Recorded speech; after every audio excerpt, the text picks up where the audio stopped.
What up, Steph Curry here, about to teach you some math for TarverAcademy.com. Hit subscribe, let's go. Okay, so today's problem, we're doing a couple steps. I want you to try to work this on your paper, pause this, and then we'll see if you got the answer correct.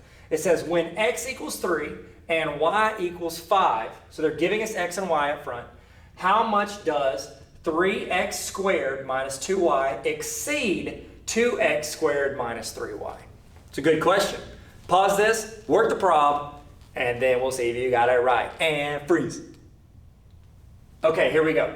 All right, so on this problem, we want to know how much does the value of this equation exceed, that means how much more is it than the value of this equation.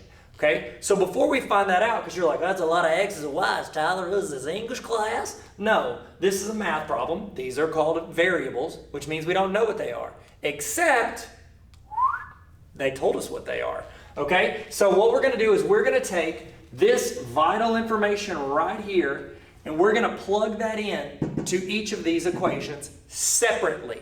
Okay, a lot of people get confused because they're like, well, do I need to put these together? And they just start like mushing their numbers together. Don't do that. Don't have any part of that. Okay, what we're going to do is we're going to plug these two in here, solve it, plug these two in here, solve it, and then we're going to see how much this formula exceeds this formula. Okay, so let's get started. So x equals 3. You're really this is plain substitution. You're substituting 3 for everywhere there's an x. You're substituting 5 everywhere there's a y. Okay, so let's do that. So we've got 3, and then the x is 3 squared minus 2, and then the y is a 5. You're going to put that right there. And then we're going to go ahead and work this out and get the answer so that we have that already worked out for us. Because I don't want to start throwing stuff in here until we're done here, because it's a really easy way to mix those two up. Okay, so we're going to do our please excuse my dear Aunt Sally's, my Pedmus here. So I'm going to do my order of operations.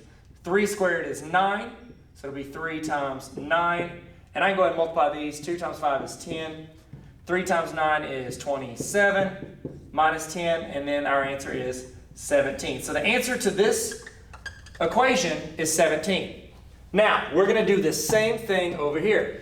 So we've got our 2, our x is 3, so I'm going to plug in 3 for x squared minus, and then 3 is still 3, and then our y is 5. And then we're going to solve it. So 3 squared is 9, so I'm going to bring that down. 2 times 9. 3 times 5 is 15. 2 times 9 is 18, minus 15. 18 minus 15 is 3. Now, if this is multiple choice, if you're taking ACT Aspire, something like that, they will probably put 17 or 3 or a variation of those in the multiple choice options. Do not be fooled. Look back at your question. What I always do when I answer a question is, after I get the problem and work it out, I read the question again to make sure I'm answering what they're asking for. So, when x equals 3 and y equals 5, how much does this exceed this? We're not done yet here, ladies and gentlemen. We need to know how much the value of this one exceeds the value of this one. Now, we've already got our values. So 17 is this one, 3 is this one. How much does 17 exceed 3? How much more is 17 than 3? Well, we just do 17 minus 3. 14 is our answer, ladies and gentlemen. We've just learned how to do this problem. Thank you guys so much for tuning in. If you want to subscribe, that would help you learn every single day, because we just keep getting smarter. We just keep getting smarter. Okay, I'm done.